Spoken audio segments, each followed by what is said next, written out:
Yo, what it do, everybody? This is Amanda Garzavantes. Come to you live from the spot once again. And I know I'm all late, but at the same time, I'm very thrilled to talk about the movie Spider-Man Homecoming. Yeah, that's right, y'all. But before I really give my thoughts and my review for this movie, I really want to give a special shout out to the people I saw it with. Karen, my beautiful girlfriend, and her little brother Danny. My second viewing with Aaron, Tony Stark himself, and who is my cousin, by the way, and then another cousin of mine, Eric, recently today on a Tuesday.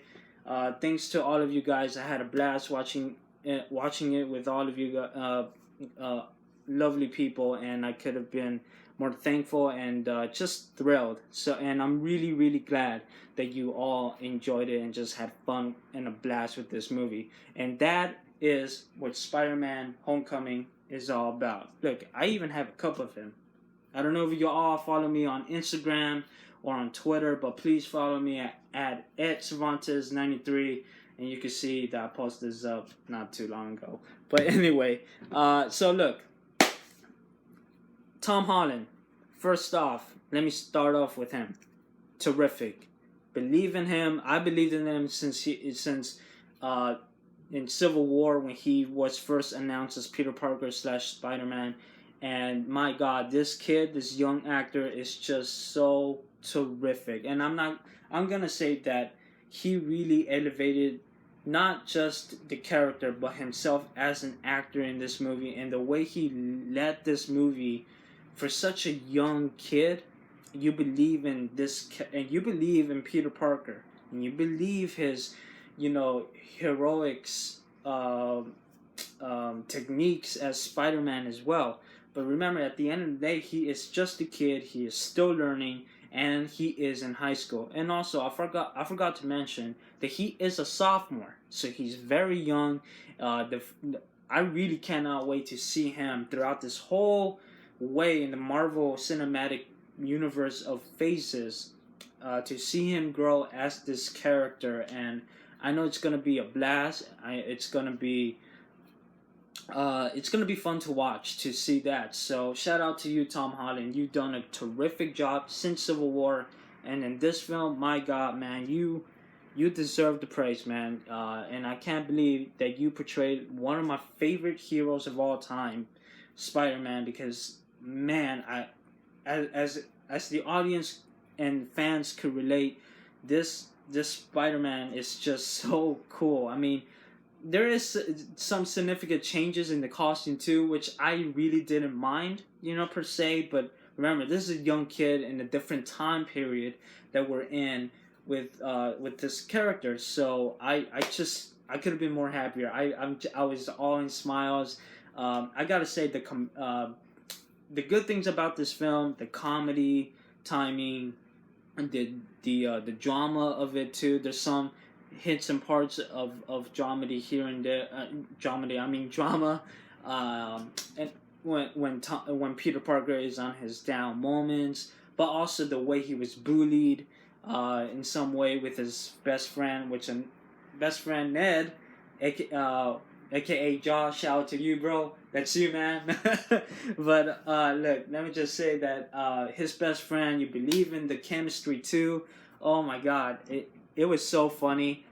But what I really love about the chemistry between those guys with Josh, sorry, but with Jacob and Tom, is that you believe in their friendship in the film, and both Peter Parker and Ned really helped each other and followed through the plot of the film too. So I thought that was such a good writing in terms of these kids really just trying to hunt down the men for, aka the villain, Vulture. Which, by the way, Michael Keaton, great villain. Oh my God, that every time when he was on screen, you believed in his menacing ways, but also his motivations. And I think that's why people are praising him too, because this is just a normal guy too, and this normal guy is trying to do his best, at least for himself.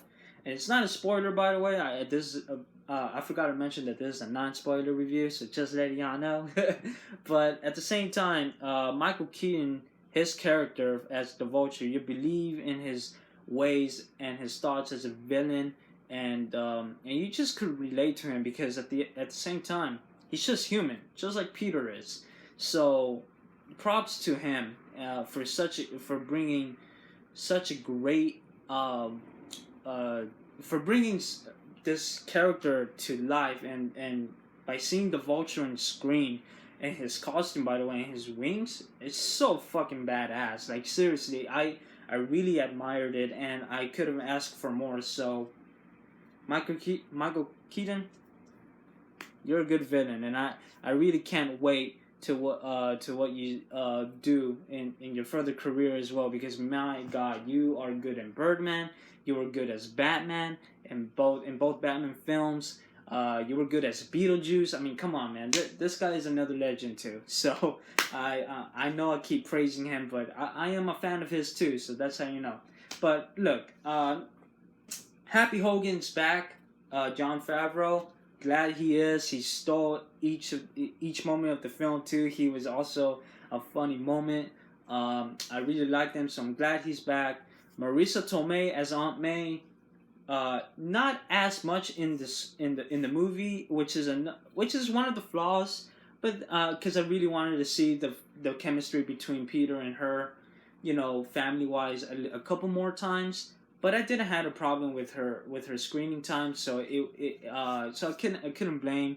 But she was so terrific, and you believed her as a very cool aunt that anybody would have, a girl or a boy.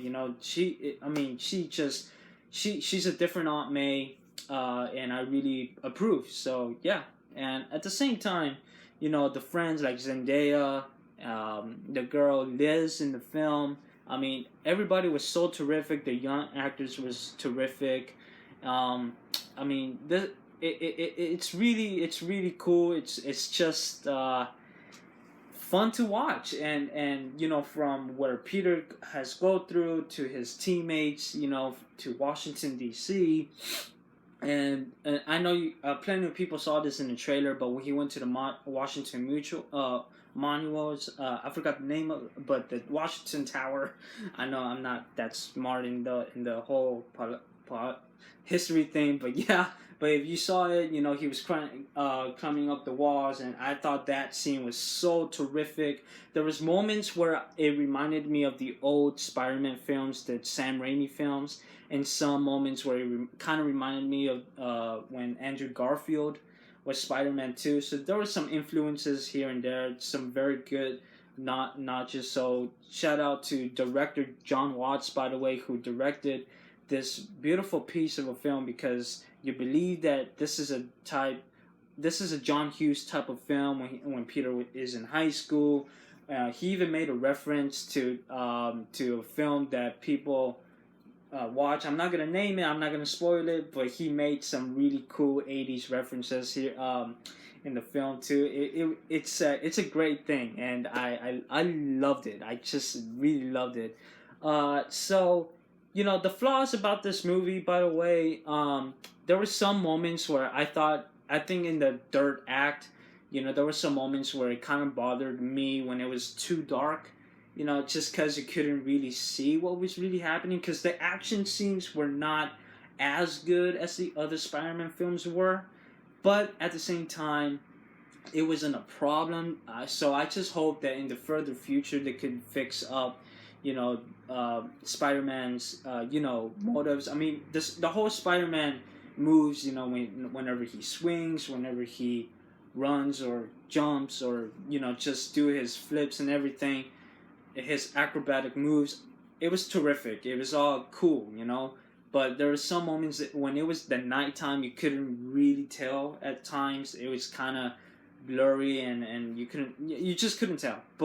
And then there was another moment where I thought some of the villain actors besides Vulture, it could have been done a little bit better. You know what I'm saying? But either way, it's still. They were just minor characters, and that's fine. I just thought that sometimes they weren't necessary to be in the film. You know what I'm saying? But I did like the other character. I don't know if many people know this, but not spoiler. But the Tinkerer, if people know who I'm talking about, I thought the Tinkerer was pretty cool and had its moments with the Vulture too. So that's a good thing, and I'm glad that they brought him in the big screen too, which is pretty cool. Which is pretty amazing, by the way. But other than that, I really enjoyed this film. Such a fun, blasting film. Seen it 3 times. It's so amazing, and I'm just so glad that he's back. And precisely in the MCU, I could have been more happy. And as a fan of Spider-Man, you know, it's such enjoying and endearing to witness. And tip of the hat, you know, to both Marvel and Sony, because they really pulled this off. And I could have been more positive about this movie. So my score for this movie, a 9 out of 10. That's right. I mean, this is the best movie since Spider-Man 2. I still will put Spider-Man 2 slightly above to Spider-Man Homecoming, then to Spider-Man the original film, then The Amazing Spider-Man, the first one, then Spider-Man 3, and then, you know, Amazing Spider-Man 2.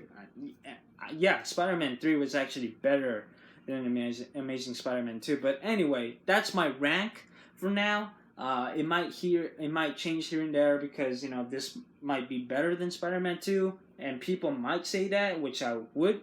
You know, it's a good debate, but at the same time, everybody's so happy that Spider-Man's back, and it's amazing. And so, if everybody really watched this film, please comment down below. Let me know what's your favorite part of the film. And also, just please like, share this video, and keep the word out for all those people too. I'm just so thrilled. I'm just so thrilled that this character is back, and I cannot wait to see him in future movies, like in both Infinity Wars and the Homecoming sequel, and whatever they're gonna do, because literally trust in Marvel. Absolutely. But yeah, so if you did not do so, please subscribe to my YouTube channel if you're new, Edgar Cervantes. I will put the link down below or on the comment section below too, so you can all know about my YouTube channel. Discover, please share, like, you know the deal.